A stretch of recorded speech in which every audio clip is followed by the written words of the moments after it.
as technologists, we have just an amazing opportunity to make sure that the next 100 years is going to have a lot of the principles that we've been pushing in the market around decentralization, privacy preserving first, around self-sovereign identity, right? And I'm super excited about it.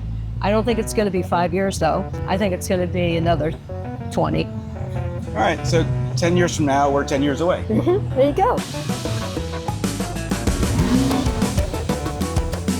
Privacy in Motion explores how your personal data fuels billion-dollar systems, while examining who controls the rules of digital privacy and what it truly means to own and protect your identity.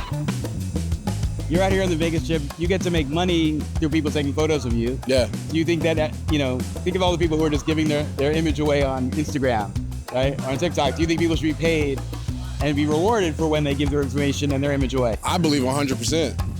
100%. Everyone should be monetizing. Do you think your phone's listening to you? And what do you think like the big tech companies are doing with that data? Selling a bit of it and then using it for like scientific purposes to research the future technology. Do you believe that if normal apps, social media, e-com, whatever it would be, if they were a little more difficult to use, but because they were being more privacy sensitive, that people would use them, or are they really just going for convenience? I think convenience has a lot to do with it. And I think as the technology progresses, the user friendliness will increase as well and the adoptability will go up. Pretty much any piece of technology, maybe even a lot of the things that's driving this car, has open source software in it, right? And the Linux Foundation for the last close to 30 years has been the home for the most important open source projects. LF Decentralized Trust is the home for blockchain, decentralized technologies like decentralized identity, cryptography projects, interoperability. And what we do is we build communities of developers that come together and convene together to build these technologies to power pretty much everything that we're going to be touching upon today.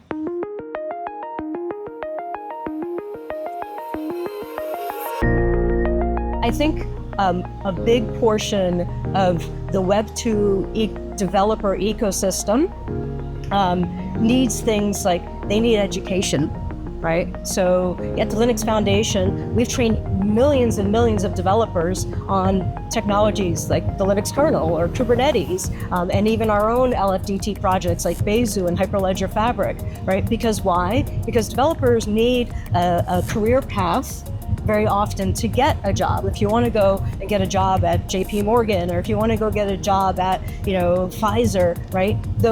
They hire developers that have certifications, that have training. So I think that's one of the biggest barriers to the Web2 developers that want to upskill, that want to get involved in the community, is they don't have enough of those professional paths. Why are you skeptical of crypto? The randomness of it seems. The trends out.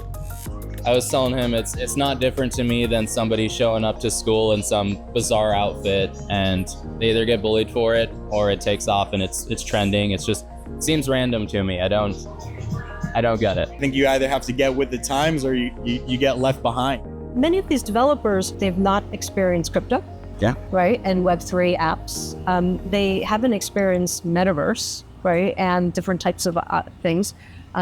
And it's interesting to see when they do, and kind of like the things that they critique about. I still go to a lot of open source conferences that the Linux Foundation does, and blockchain is still a dirty word. Well, why do you think that is?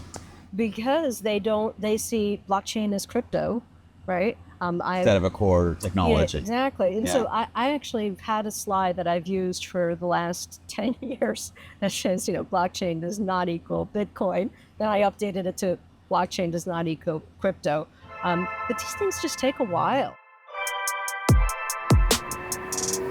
So when people think of privacy and they think, what are, core things that you should think of with privacy, transparency and openness is probably like two words that they're like, well, that's anti-privacy.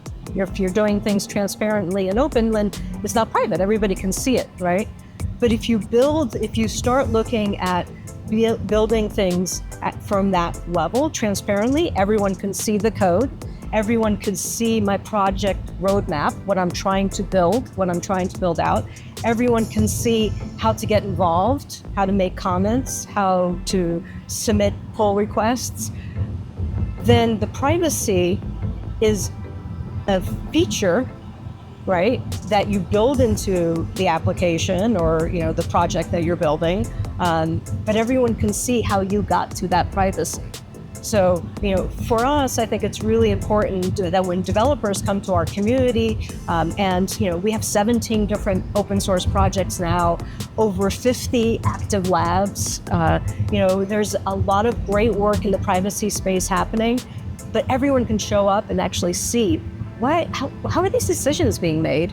Why was this specific path chosen to get to, verifiable credentials being the core of the application, right? So those are the kind of things that I think are important for developers. Saying, hey, we're building this stuff and we're building it in the open, I think is going to be a much better approach than, coming to market with a product that no one has any idea how it's built. And sure, you telling me it's privacy preserving, but maybe not. Code alone can't protect what culture ignores. How do you design privacy into products people can actually trust? That's our next step.